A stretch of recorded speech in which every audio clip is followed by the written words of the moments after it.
Bonjour, bonjour à tous, bienvenue pour ce nouveau live, le scan par tel quel avec Orange pour ce GITEX Africa 2023. Nous sommes avec deux invités de marque, Brahim Sbahi, bonjour. Vous êtes le vice-président d'Orange Maroc, merci d'être avec nous aujourd'hui. C'est un plaisir. Avec nous également Chakib Achour, bonjour. Bonjour. Directeur de la stratégie chez Huawei Maroc.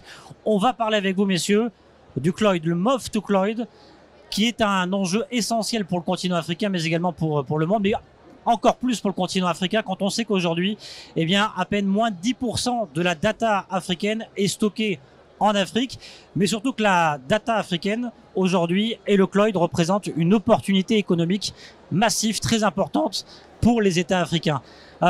Avant d'entrer dans le vif du sujet, messieurs, Brahim Sbahi, je voudrais vous poser une question toute simple. Ça fait maintenant pratiquement un peu plus de 24 heures que ce GITEX a débuté. Heureux pour l'instant, satisfait, tout se passe bien? Extrêmement satisfait. Écoutez, vous savez qu'on est le seul Diamond sponsor ici pour deux ou trois raisons principales. La première, c'est qu'on voulait démontrer l'africanité d'Orange, donc c'est extrêmement important. Nous sommes un opérateur qui se trouve dans 18 pays. La deuxième chose, c'est que, comme vous savez, il y a ici à peu près 900 startups. Oui. Mais je pense que c'est extrêmement important de montrer qu'on est là, qu'on les accompagne par tous les moyens financiers, d'infrastructures et autres. Et la troisième des choses, c'est on rencontre des clients, on apprend beaucoup de nos clients. Donc la première journée s'est très bien passée et la deuxième, elle a encore démarré mieux. Donc très bien jusqu'à présent. C'est quoi le programme d'un vice-président d'Orange Maroc à un GITEX, un événement comme celui-ci? Bah écoutez, il y a un objectif de faire 15 km de marche par jour. Vous l'avez tenu hier? Ouais, oui, 15, je pense que je l'ai dépassé parce que j'ai fini sur les rotules. Non, écoutez, on voit beaucoup les clients, on écoute beaucoup, on fait aussi un tour pour voir un petit peu ce que présentent les autres collègues, la compétition et autres, pour un petit peu se situer. Et puis, je pense que c'est aussi une occasion pour rencontrer nos propres salariés, employés, pour un petit peu leur donner cette fierté de la marque. Pour qu'ils prennent confiance et qu'ils sachent que ils peuvent vendre de la valeur. Et c'est d'une importance, d'une valeur importante pour nous. Et c'est un petit peu aujourd'hui ce que je fais et je ne pars que demain fin d'après-midi. Voilà. Chakib Achour, c'est combien de kilomètres un directeur stratégie chez Huawei Maroc pour ce GITEX? C'est aussi 15 kilomètres? Écoutez, donc j'ai regardé hier, je crois que j'étais à pratiquement 18 km. Ah, ici. Donc c'est dans les cordes. Hein. Et puis il y avait des moments où la voiture n'était pas là, il fallait marcher jusqu'à l'hôtel. Mais bon, ça va, on gère, bon. C'est une très bonne chose. On a parlé hier beaucoup de la présence d'Orange, effectivement. La présence de Huawei, vous avez un stand vous aussi? Un grand stand, ouais. Nous sommes Platinum Sponsor de GITEX. Puis nous sommes le premier partenaire de GITEX par ailleurs, donc à Dubaï. Bon, on va parler du cloud. Le cloud. Brahim Sbahi, aujourd'hui, c'est un élément moteur pour les opérateurs télécoms. Qu'est-ce que ça représente le cloud pour Orange aujourd'hui? Écoutez, le cloud, ça représente le futur. Je pense que ça représente non seulement pour Orange parce qu'on est un opérateur international, mais surtout pour le gouvernement, le pays, les entreprises, qu'elles soient d'ailleurs grandes ou petites, et toutes celles et ceux qui ne rentreraient pas dans le cloud, qui ne seraient pas des entreprises technologiques, je pense qu'ils auront beaucoup de problèmes. Ouais. Donc en fait, on en parlera peut-être après à travers la discussion qu'on aura ensemble ces 30 minutes. Mais c'est une journey, not a destination. C'est pas on va à un point B et puis on s'arrête, on dit on l'a fait, mais c'est un travail en continu. On en parlera un petit peu. Et puis c'est d'une importance capitale parce que je pense que la croissance que tire le Maroc de l'ICT, on va dire le cloud y compris, c'est 1%. En Chine, c'est 42%. Ouais. C'est énorme. D'ailleurs, c'est le ministre, vous me corrigez si je me trompe, le ministre de l'éducation, non, de l'enseignement supérieur, qui en a parlé il y a quelques jours. Absolument. Il disait effectivement que 1% de l'économie du pays aujourd'hui est digitalisée. C'est très faible, effectivement, comparé à des pays comme la Chine, comme les États-Unis, comme Absolument. les pays européens. Et d'ailleurs, on a signé un addendum pour former des gens, parce que le cloud, c'est pas un problème technologique. La technologie, elle est là.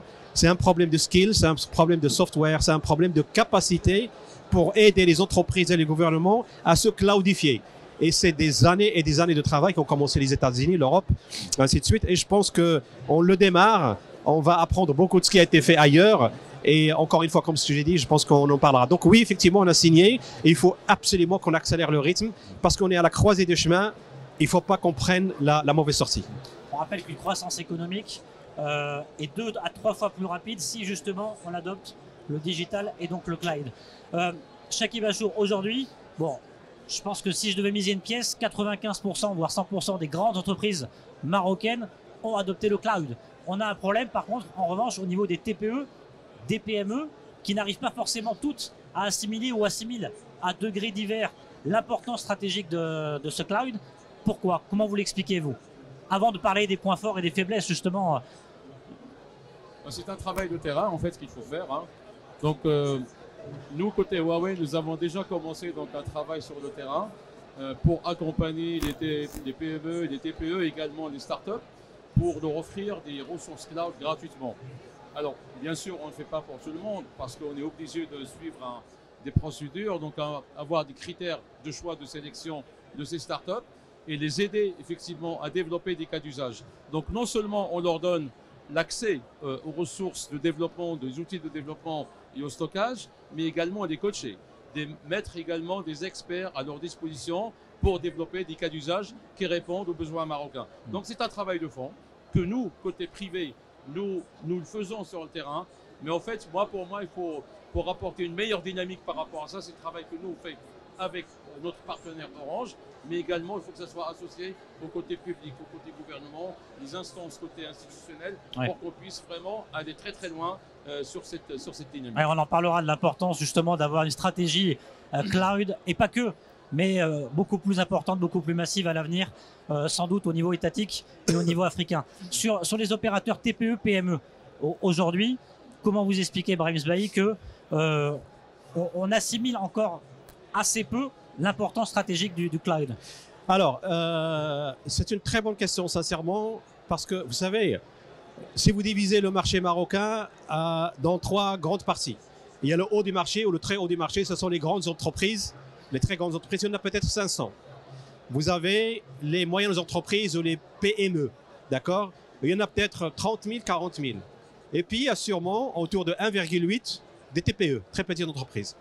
Et je pense sincèrement, ils ont été un petit peu ignorés, laissés pour compte, et ils n'ont pas eu toute l'attention de l'industrie dans sa globalité. D'accord? Je pense qu'aujourd'hui, ils sont dans le centre de ce qu'on fait, parce que ils sont 1,8 ou 2 millions. Et le problème que vous avez soulevé est un problème qui est très connu. Ça s'appelle le consumption model. D'ailleurs, c'est pour ça que l'iPhone a été extrêmement, a eu un succès fulgurant. Pourquoi?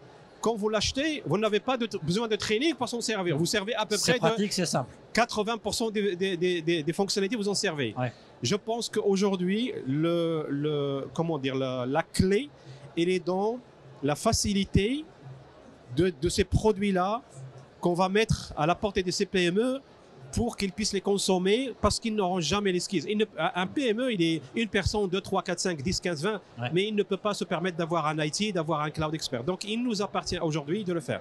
Je pense sincèrement que ça a été très bien réussi en Europe. Pourquoi? Parce que les hyperscalers, pour ne pas les nommer, les Amazon, les Oracle et les autres, je pense qu'ils ont des offres très dédiées et qui ont pris cette problématique. On est en train de travailler pour le ramener ici au Maroc. Je pense que dans quelques mois, on pourra avoir de bonnes surprises. Et je pense qu'une partie de la réponse viendrait à travers ces offres qui ont marché par ailleurs. Il y a des patrons de PME qui nous regardent, qui doivent se poser la question, combien ça coûte aujourd'hui une offre cloud pour une PME de 50 salariés à 100 salariés? Ça varie selon le secteur, ça varie selon quels paramètres? Ça variera surtout en fonction de ce que vous savez. Vous pouvez juste héberger des données, vous pouvez demander à ce qu'on les traite, vous pouvez demander à ce qu'on fasse des sauvegardes, vous pouvez demander une sauvegarde ailleurs, ainsi de suite. Mais le but est de faire du SaaS, Software as a Service, c'est-à-dire que vous payez pour ce que vous consommez. D'accord? Et il faut absolument qu'elle soit accessible à la hauteur des poches ou de la poche de ces entreprises. Parce que si elle est chère, ça ne marchera pas. On a fait, nous les opérateurs, la même chose pour la téléphonie. Si on n'avait pas démocratisé la téléphonie, il n'y aurait pas 153% de pénétration ici au Maroc de la téléphonie. Donc, on va faire à peu près la même chose. Et donc, ça peut varier de 50 dirhams par mois à 200, 250 ou 300 dirhams par mois en fonction de ce que l'entreprise demandera en termes d'options et de fonctionnalités. Pour terminer la cartographie globale, générale du cloud au Maroc, est-ce qu'on a des chiffres, Chakib Achour, sur la pénétration du cloud au niveau des entreprises, ou alors c'est très difficile parce que ça reste très hétéroclite? Pour être honnête avec vous, c'est difficile de répondre à cette question. nous n'avons pas vraiment des chiffres exacts. Parce que même si on veut évaluer l'apport de l'économie numérique au niveau des PIB marocains, on a du mal à l'évaluer avec beaucoup d'exactitude. Nous, on a des chiffres. La dernière fois, pendant le forum Orange, monsieur le ministre de l'enseignement supérieur a annoncé un autre pourcentage qui est très faible. Je crois qu'il a parlé de 1%. Ouais, 1%. Hein. Donc, c'est très difficile. C'est très difficile. Mais en tout cas, on sait qu'aujourd'hui, il est très bas. Et pour la cause, aujourd'hui, on sait qu'il y a certaines initiatives qui sont aujourd'hui en cours, par exemple de la part de Orange. Mais cette initiative, il faut qu'elle soit vraiment amplifiée avec une vraie stratégie au niveau de l'État pour supporter, je dirais, donc, tous les besoins au niveau de ces entreprises. Parce qu'aujourd'hui, quand on regarde le marché aujourd'hui au Maroc, il est très dispersé.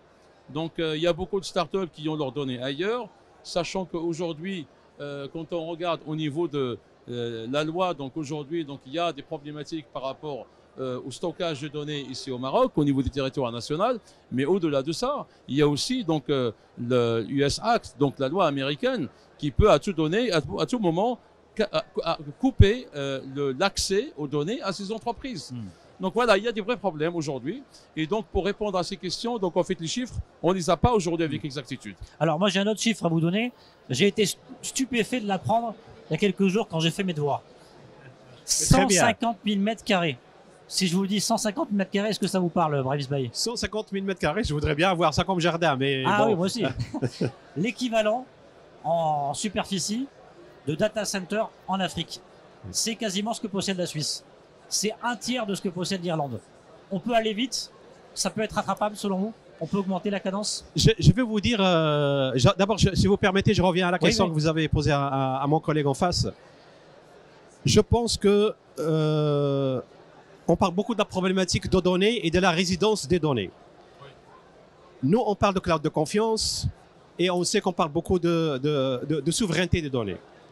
Je pense qu'il y a un travail qui doit être clarifié par le gouvernement pour dire toutes les données ne doivent pas être stockées localement. Il est connu qu'il y a peut-être entre 5 et 10% maximum des données qui doivent être stockées localement. Les autres données, ils peuvent être stockées ailleurs. Ça, c'est le premier point. Donc, il y a une clarification à faire et je pense que les textes sont là et il faut un petit peu aller dans ce sens-là. Deuxièmement, quand on parle de souveraineté, mais il n'y a personne qui est souverain. Même l'Europe, pourquoi? Parce que le acte des États-Unis, il dit à partir du moment que vous utilisez un système d'exploitation qui appartient aux États-Unis, donc j'ai le droit de venir et de regarder ce que je veux, même s'il est dans le data center, enfermé à clé, à double clé chez moi, à Casablanca. Donc aujourd'hui, le seul moyen d'être souverain, c'est d'avoir un système d'exploitation à part, à 100%, d'accord, dans lequel il ne travaille pas d'Américains. Et là, vous pouvez dire, je suis souverain. Donc on n'est pas souverain, on ne peut pas être souverain, même l'Europe n'est pas souveraine. Elle a lancé Gaia, ça n'a pas marché. Et là, aujourd'hui, ils ont lancé avec Orange, Atos et je ne sais plus que d'autres, un autre programme pour prendre une version de Microsoft, Azure, la customiser et de faire en sorte qu'elle devienne fondamentalement différente de l'offre publique pour dire aujourd'hui c'est à nous et nous sommes les seuls à travailler là-dessus, dans l'espoir d'être souverain. Donc il ne faut pas confondre souveraineté et confiance. La confiance est extrêmement importante et la souveraineté l'est aussi, mais dans ce contexte-là. Maintenant, je reviens à votre question. Le cloud, ce n'est pas un problème de data center. Je peux te construire la question qu'on peut se poser. Quel est le taux de remplissage des data centers qu'on a aujourd'hui? Mais ils sont vides. On va être franc. Après, c'est toute la panoplie de services qui est à côté. C'est-à-dire aujourd'hui, on construit fit for purpose. Je ne vais pas construire des dizaines de milliers de mètres carrés pour dire, Inch'Allah, dans 15 ans, ils vont venir. Je veux dire, le ROC, Revenue on Capital Investi, ne sera pas bon du tout. Donc aujourd'hui, on sait construire des data centers. On sait construire des data centers qui sont dans les normes internationales. On en a tous les opérateurs et d'autres, on les a, il n'y a pas de problème. Et aujourd'hui, je pense qu'on peut aller très vite si il y a une véritable clarification. Je prends un peu de temps, si vous permettez, parce que c'est très important. Je vous écoute avec passion. Et on l'avait dit dans le forum de la digitalisation, le cloud est toujours initié par les gouvernements. Parce que c'est les plus grands consommateurs de cloud, parce que c'est les plus grands en volume. D'accord?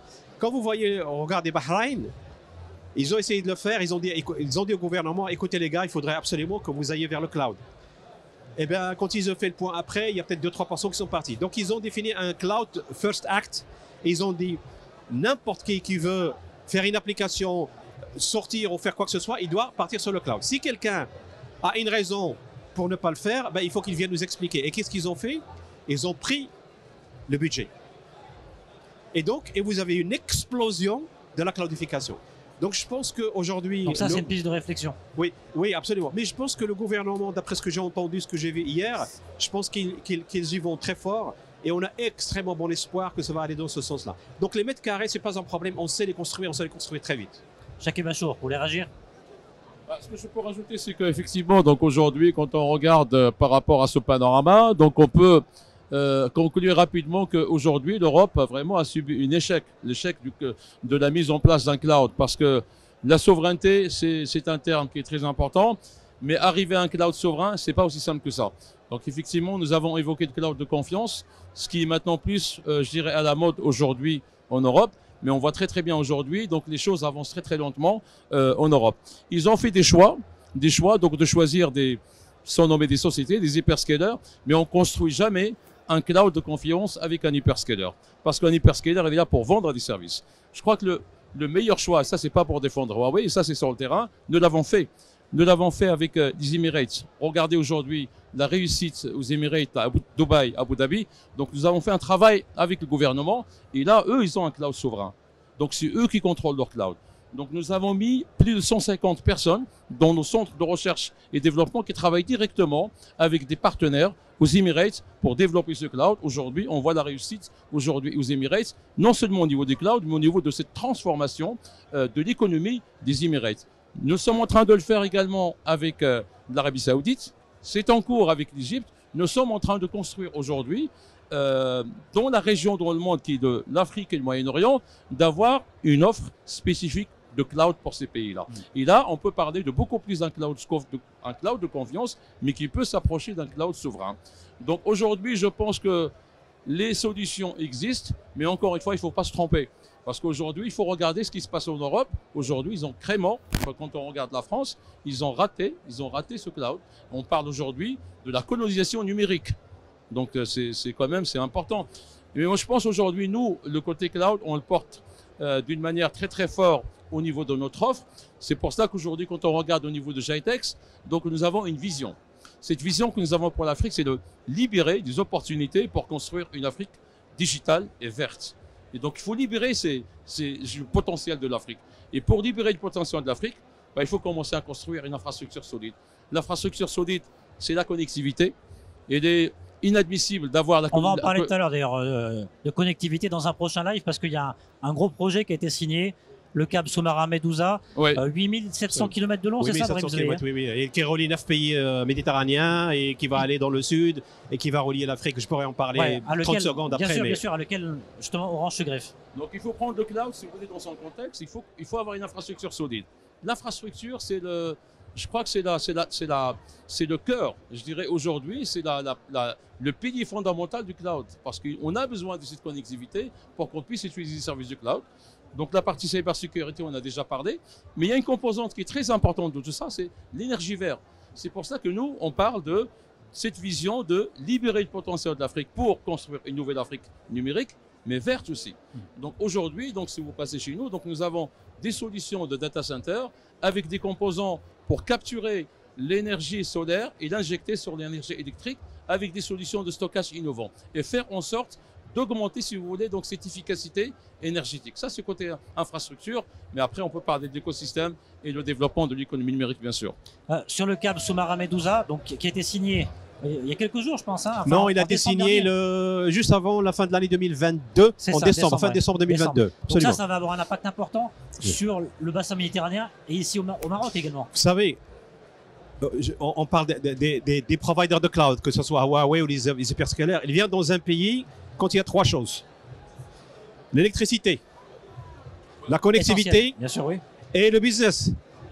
On a l'électricité, on a la connectivité, il faut qu'on libère le business à travers, il faut investir dedans, les startups, le gouvernement, ainsi de suite. Et donc effectivement, on a signé un très beau deal avec une compagnie qui s'appelle Medusa, qui va relier 9 pays méditerranéens qui va donc atterrir au nord du Maroc, dans la ville de Nador, pour ne pas la citer. Et après, on redescend jusqu'à Dakhla. Et de là, on sort par un autre cap sous-marin. Et on va au Sénégal. Et là, pourquoi Sénégal? Parce qu'on a un autre réseau de fibres terrestres, cette fois-ci de 7000 km. Et donc, en fait, on va donner un réseau sans couture, avec un délai de transit extraordinaire, pour que tous ces pays-là puissent avoir accès aux données qui peuvent être basées chez eux, qui peuvent être basées chez nous, qui peuvent être basées en Europe. Et c'est extrêmement important. Donc, je pense que les deux principaux, électricité et connectivité, sont là. Maintenant, il faut qu'on travaille ensemble. Et je pense, Serge, vous avez parlé d'écosystème, c'est le bon mot. C'est un écosystème. Personne ne peut faire le cloud tout seul. Question terre à terre. Aujourd'hui, je suis une PME, oui. 50, 100, 120 salariés. Oui. J'adopte le cloud. Oui. C'est un facteur de transformation, d'accélération, d'innovation aussi. Et d'agilité. Directement avec un impact. Une agilité, effectivement. Tout à fait. Alors, juste pour situer des choses, donc on a parlé du cloud, c'est important, Steve Ibrahim, donc il a parlé de l'écosystème. Donc j'ai parlé tout à l'heure de cette vision que nous sommes en train de mettre en place pour le GITEX, libérer du potentiel pour une Afrique numérique et verte. Donc j'ai parlé du premier pilier qui est l'infrastructure digitale et verte. Le deuxième pilier, c'est le nouveau modèle. C'est un nouveau modèle où l'écosystème doit travailler autour d'une plateforme digitale qui n'existe pas encore au Maroc, où il y a de la big data, de l'intelligence artificielle, mais il faut développer cet écosystème parce que c'est l'écosystème qui va permettre effectivement le développement du cloud. Mais un troisième pilier qui est très important, que nous on appelle New Value, une nouvelle valeur, dans laquelle on va trouver trois choses. La première chose, il faut une gouvernance digitale. Donc ça c'est la première chose. Le deuxième point, dans ce troisième pilier, comment améliorer la vie des citoyens. Et là on parle d'éducation, de la santé, de la télémédecine, inclusion, que nous montrons ici au GITEX. Et le troisième point, le développement de cette économie numérique ne peut avoir lieu qu'avec un développement par verticals. C'est ce qu'on nous montrons ici. Nous montrons le cas des transports, de la logistique, les smart mining, le smart port. Donc ça, c'est du fintech également. Et c'est comme ça qu'on va pouvoir développer ce cloud. Le cloud, c'est un schéma global. C'est pas juste le data center, effectivement, comme il a souligné M. Brahim Sbahi. C'est un écosystème complet. Et c'est là, effectivement, il faut regarder ce qui s'est passé hier pour qu'on puisse avoir cette vision marocaine pour développer quelque chose qui fonctionne. Brahim Sbahi. Oui, vous savez, vous avez posé une question pour dire demain, une entreprise de 50, 100, 120 salariés passe au cloud, qu'est-ce que ça lui ramène? Énormément. Parce que toute une partie infrastructure travaille sur ces systèmes d'information, les sauvegardes, les outils, les licences et autres. Entre guillemets, peace of mind, elle est out-task, out-source. Pas à moindre prix, parce qu'à un coût raisonnable, mais ça lui permet de se concentrer absolument sur le cœur de son métier. Et l'autre chose, c'est on ne parle pas assez de l'intelligence artificielle parce que ces clouds, ils ramènent les fonctionnalités de l'intelligence artificielle. Si demain vous avez une entreprise et que vous gérez beaucoup de data, mais vous n'avez pas aujourd'hui les outils pour dire je prends ma base de données et je fais beaucoup d'interrogations pour comprendre c'est qui mes clients, comment ils se comportent, enfin, toutes les questions que vous pouvez poser à droite, à gauche, ou bien même les questions que vous ne posez pas que l'intelligence artificielle peut vous donner. Donc, j'ai même appris qu'il y avait des intelligences artificielles spécialistes dans la recomposition de la data. Oui. Automatique. Absolument. Ça, c'est magique. Oui, c'est magique parce que le problème de la data, c'est qu'elle vient sous différentes formes, sous différents formats. Et quand tu veux la traiter, tu traites un format. Donc, cette intelligence artificielle, je pense qu'elle est artificielle, mais elle est intelligente quand même. Elle prend la data, elle la formate et elle fait en sorte que, même s'il y a plusieurs sources de data, elle peut en tirer quelque chose. Donc en fait, c'est extrêmement important. C'est pour ça que j'ai dit tout à l'heure, si une entreprise n'est pas technologique, elle va mourir. Il n'y a aucune discussion. En plus encore aujourd'hui, avec l'intelligence artificielle qui s'accélère. Aujourd'hui, pour faire une start-up, vous faites quoi? Un laptop, un Wi-Fi, et il faut avoir un accès cloud. Mais après, c'est des idées. Avant, pourquoi, sincèrement, en Afrique, c'était difficile? Parce qu'il fallait construire une usine extrêmement complexe et on n'avait pas les compétences pour le faire. Et donc aujourd'hui, on peut libérer de manière extraordinaire la puissance des startups sur le cloud. Donc c'est un truc phénoménal et je pense, c'est pour ça que je dis, on est à la croisée du chemin, il faut absolument qu'on prenne la bonne sortie. Chakib Achour, justement pour conclure, peut-être vous faire réagir à cette question et puis une dernière question sur vos attentes par rapport à ce GITEX. Est-ce que ce GITEX va impacter le cloud, mais tout d'abord justement sur l'accélération de l'adoption du cloud. C'est plus que jamais une nécessité aujourd'hui à l'heure de l'intelligence artificielle. Est-ce que vous êtes confiant que d'ici les 2-3 prochaines années, ici au Maroc, on passe un cap? Bah écoutez, donc moi, ce que je peux vous dire premièrement, c'est que nos côtés Huawei, nous étions les premiers à accueillir donc Madame Trixie CEO de Jitex quand elle est arrivée au Maroc pour faire ses investigations. Est-ce qu'il faut le choix du Maroc ou un autre pays? Alors, donc je on était rappelle invités. juste qu'elle est la PDG de Kaon International, Ouais. qui est donc l'organisateur de l'Africa, de Jitex Africa 2023. Tout à fait. Donc on était là avec l'ADD pour l'accueillir et on lui avait donné toutes les garanties à ce que Huawei va la supporter pour l'organisation de Jitex en Afrique et plus spécialement au Maroc. Ça, c'est la première chose. La deuxième chose, nous étions présents pendant la signature de MOU entre le gouvernement marocain représenté par l'ADD et Jitex. Ça, c'est deux points qui sont très importants. Maintenant, pendant Jitex, nous avons quand même invité presque plus de 1000 personnes venant de l'Afrique. Ce sont nos clients. Donc, dans nos clients, nos partenaires, des ministres qui sont là, qui vont rencontrer des clients marocains, des partenaires marocains et partager l'expérience. C'est quelque chose de formidable. Maintenant, ce que j'ai envie de rajouter par rapport à ça, c'est que Jitex, c'est une très bonne opportunité pour l'Afrique et pour le Maroc. C'est une nouvelle étape. C'est une très belle vitrine pour le Maroc et pour l'Afrique. Et moi, je vois effectivement que ce soit les responsables côté privé, aux politiques, etc., ils sont en train de prendre en considération la dimension de l'impact de l'économie numérique. Regardez aujourd'hui, quand on regarde par rapport au Jitex, regardez Marrakech comment elle est. Ouais. Donc c'est une nouvelle industrie qui va naître au Maroc. Et ça, c'est quelque chose de formidable. L'industrie d'économie numérique, mais l'industrie des conférences. Bien sûr. Brahim Zbaye. Sur ce point-là, moi je pense que Jitex c'est une plateforme qui va jouer le rôle d'un catalyseur. Je pense qu'il y a des bribes. Tout le monde a compris, que ce soit les gouvernements, les entreprises, qu'elles soient petites ou grandes, nous, les opérateurs et tout l'écosystème, ils ont compris que c'est là. It's about time, c'est là. Hier, on avait le chef du gouvernement, on avait pas mal de ministres qui étaient là. Oui, absolument. Par terre, hein. Je pense qu'il y a de l'attention, il y a de la volonté. Et ce qu'a ramené Jitex, c'est d'abord montrer l'intérêt, comme que tu as dit absolument, montrer que il y a un écosystème qui est là. Et je pense qui est utilisé peut-être, l'écosystème déjà actuel, il est utilisé à hauteur de 20 ou 30%. Donc il y a beaucoup à faire avec déjà l'écosystème.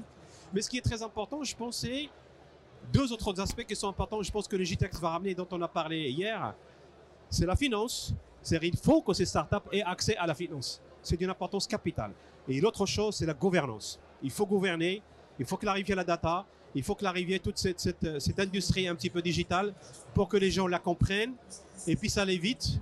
Et pour qu'ils arrêtent de se poser des questions, est-ce que j'ai le droit de le faire, j'ai pas le droit de le faire, et chacun a sa propre lecture et analyse un petit peu de la loi et des règlements. Merci beaucoup. Donc, allez-y, je vous ai coupé. Je Non, crois que vous avez une idée. extrêmement. Je suis certain qu'il y aura un Jitex l'année prochaine ici, et ça sera 2 fois plus grand. Et je pense qu'on aura des choses, on va dire, waouh. J'en suis absolument persuadé. Je vous dois un café si ce n'est pas le cas. Eh bien écoutez, moi je vais lancer un message aussi. J'assume, je veux un palais des congrès à Marrakech. On en rêve tous, à Casablanca aussi, ça serait beau qu'on voie ça très rapidement. Merci beaucoup. Au plaisir, ça fait un plaisir. Merci beaucoup. Vice-président Orange, merci beaucoup Chakib Achour. Merci beaucoup. Directeur de la stratégie chez Huawei Maroc. Vous restez avec nous sur le live Le Scan par tel quel avec Orange. Dans quelques minutes, on parlera investissement tech en Afrique. Les réussites, les handicaps, on aura 2 fonds panafricains d'investissement pour parler un petit peu justement des difficultés, mais aussi des opportunités à davantage développer l'investissement start-up et technologique. À tout à l'heure.